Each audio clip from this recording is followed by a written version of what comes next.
gangster in America. He was a ruthless killer. That's why he rose up in the organization. He did what others couldn't do. Arrested more than 70 times for assault, larceny, bombing, and murder, personally tortured some of his victims. Thought responsible for 200 killings. He was magnetic. I thought he was special.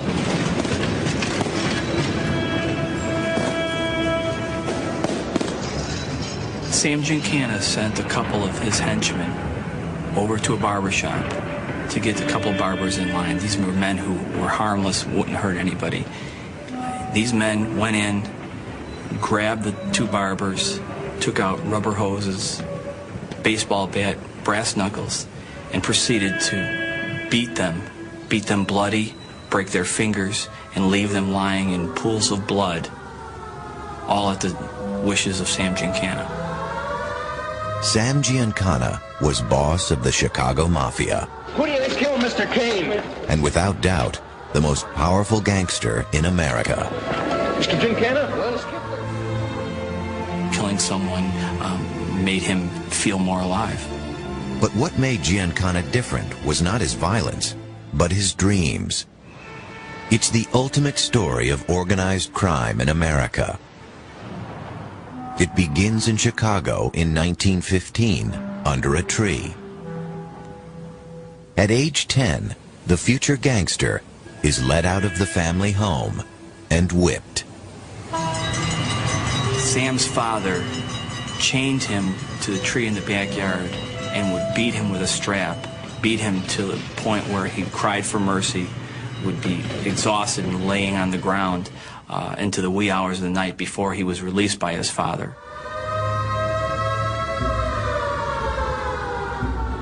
Compared with his poor father, who barely spoke English, or dry old Italian priests, gangster Al Capone was a much more potent role model. He controls policemen, judges, and mayors.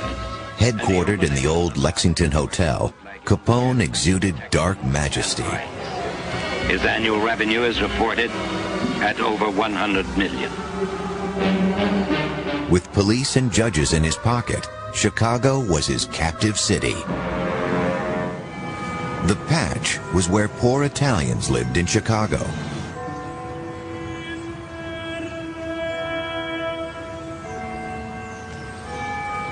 Expelled from school, Giancana was sent to a reformatory, then joined a street gang, the 42s. Barely more than children, they possessed a strange intimacy with torture and death.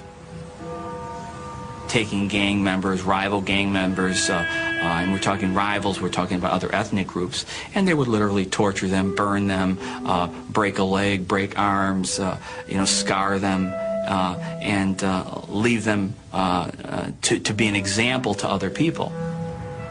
The 42s included men like Mad Sam DiStefano, who in later life would slide ice picks into the brains of his victims. In such company, Giancana had to try hard to impress. Explained he was an Italian boy, an Italian, in Chicago, the Irish and the Polish were the people. He was a Dago, a Wop, a Guinea. They couldn't get any decent jobs. As he said, they were the low-grade white people. And he said, of course, he had no money. He had to do things like all the kids did. They wanted it. He had to steal it. They called him Mooney, crazy.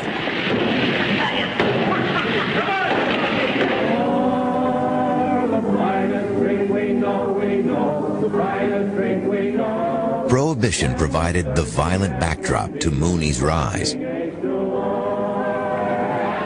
He drove bootleg whiskey around Chicago. Crime never pays. In fact, the profits from bootlegging were phenomenal.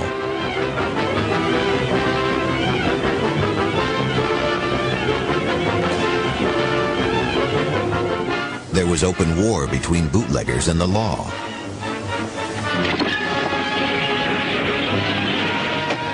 Giancana was like an animal force, unleashed in the underworld, brutal but subtle. Death in the electric chair. Public enemies #1 of the world, here is your throne.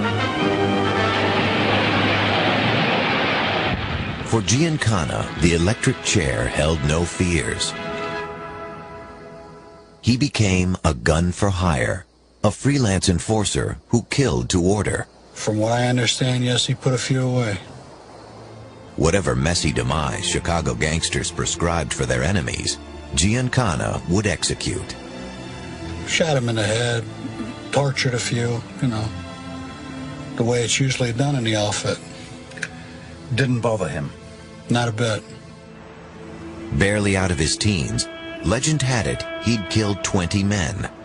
He was a ruthless killer. That's why he rose up in the organization. He did what others couldn't do. He told his brother he enjoyed killing.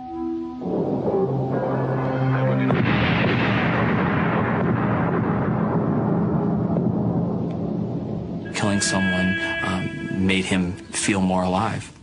But Giancana also knew when to stop. Violence was just a means to an end. The real prize was power. To win a place in the Capone gang, he betrayed his first boss, a gangster named Diamond Joe Esposito. Sam and several other individuals made sure that Diamond Joe wasn't going to see the light of day anymore.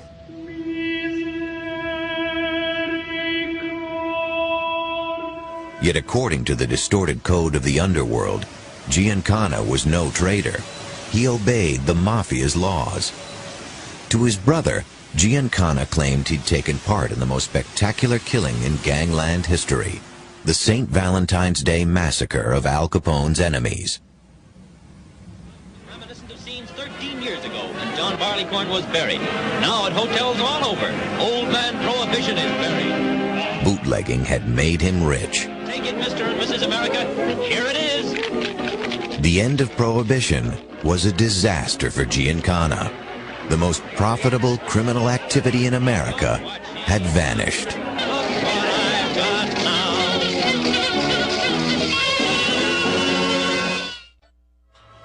Briefly jailed for bootlegging, Giancana met a stylish black gangster called Eddie Jones. Jones was king of the Policy Racket, a street lottery that had always been controlled by blacks. It brought in millions for the policy kings, but Giancana didn't feel black gangs deserved such profits. You're talking about something like $250,000 to $500,000 a week. Which was a staggering amount of money. It was that. It was absolutely that. Eddie Jones was a millionaire several times over. Suave, sophisticated, treated as an honorary white when he went into nightclubs. By all accounts, Jones had everything Giancana wanted. A mansion in Mexico, a home in Chicago filled with antiques and gold, and clothes which made Giancana's look dowdy. He probably didn't know there were any Negroes around like that until he met him in the jail.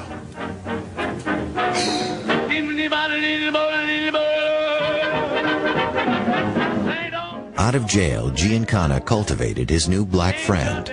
He opened a nightclub called the Boogie Woogie, attracting black gangsters, including Eddie Jones.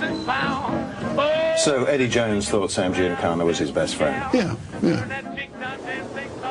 One evening, Jones was kidnapped, flung in a car, and driven to Giancana's new home in the suburbs. Jones took the next train to Mexico, having agreed to turn over his entire gambling operation to Giancana.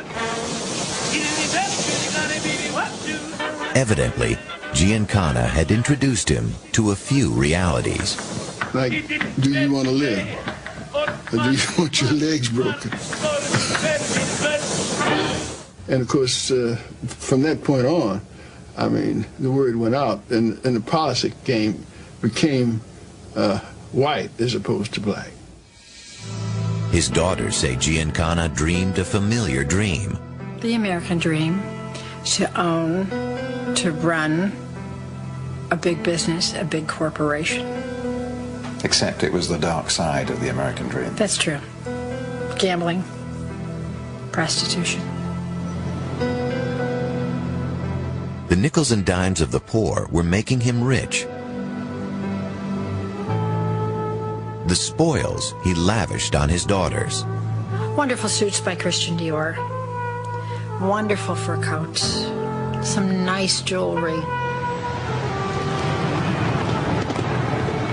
Dancing, drinking, having a great time. I mean, it was almost like New Year's Eve every day or every night.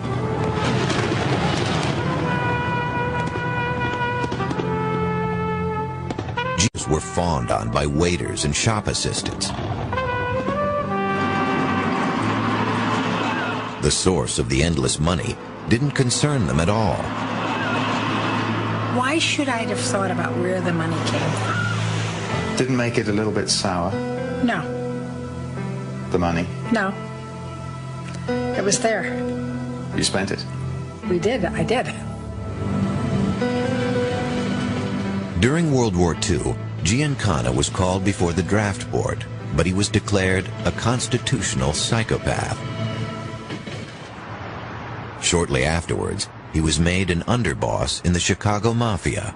He says murder, he says. Every time we're kids, he says murder, he says. At a time like this, he says murder, he says. Is that the language of love? He says solid, he says. He took his family to Hollywood. Solid, he says.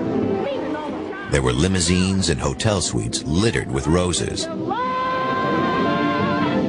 I mean, they stayed at, I think it was the Beverly Hills, who cares? One of the hotels, they had their own villa, and it was just great fun. No, he gets on plainer than that. He says murder, he says. They were taken on private studio tours by famous producers. He had power. That's all I knew. He had power. Who questions power? I mean, I just enjoyed it. That I sang for the memory. Well, not everybody shows up at a Hollywood film studio and gets That's taken right. around by the head of the studio. That's true. It was a great feeling. I loved it. Until you're in my arms once more. Saturday night is the loneliest night of the week. The family got used to seeing Giancana with stars like Sammy Davis and especially Frank Sinatra. It was a cordial, wonderful relationship. I mean, these two guys used to hug each other and kiss each other upon, you know, my father entering the room. Until I hear you at the door. Not for years did they realize the source of their father's power in Hollywood. Chicago controlled the film unions and could stop production, terrorize producers, and extort money from studios.